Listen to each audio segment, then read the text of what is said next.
They can reveal our respect or our disregard for convention.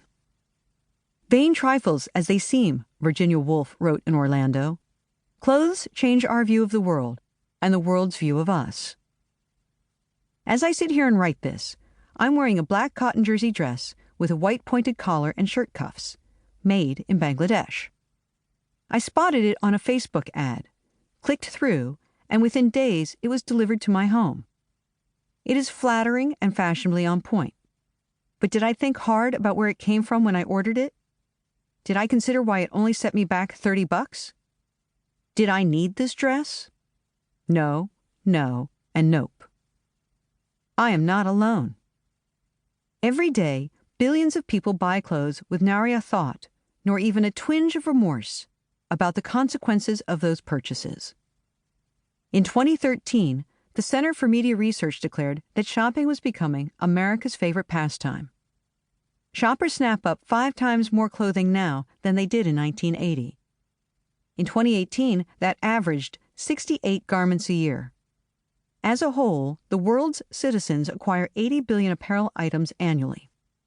And if the global population swells to 8.5 billion by 2030, and GDP per capita rises by 2% in developed nations and 4% in developing economies each of those intervening years, as experts predict, and we don't change our consumption habits, we will buy 63% more fashion, from 62 million tons to 102 million tons.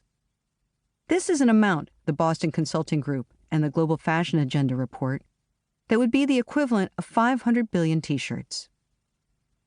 All this is by design. In airports, you can pick up an entire new wardrobe on the way to the gate. In Tokyo, you can score a tailored suit from a vending machine. Love that outfit on Instagram?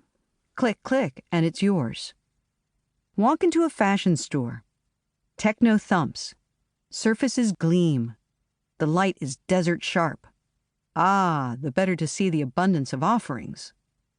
A freneticism sets in. Price, curiously, becomes moot. You're so beguiled and so overstimulated, you forget to consider such fundamentals as quality. It's like a sex shop, a former fashion magazine editor mused as we discussed it over lunch in Paris one day. Or a Vegas casino, I countered. You spend freely, recklessly even. And though you've probably been rooked, you feel like you've won.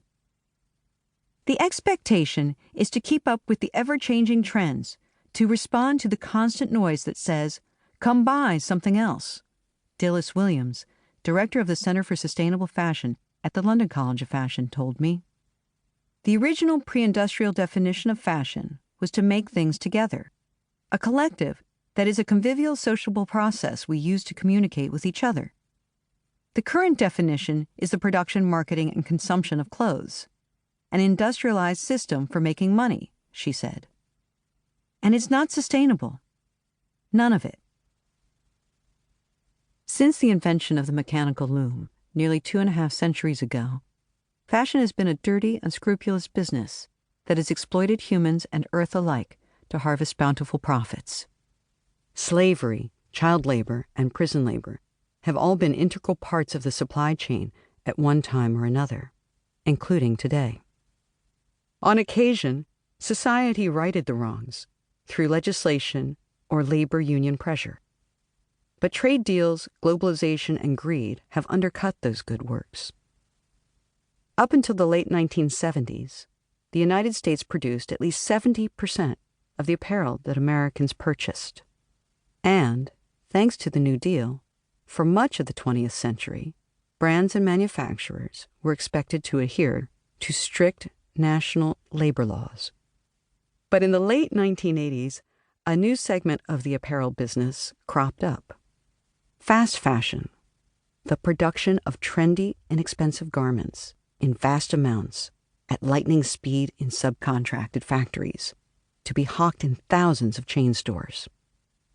To keep the prices low, fast fashion brands slashed manufacturing costs, and the cheapest labor was available in the world's poorest countries. Offshoring caught on across the industry, just as globalization was unfurling.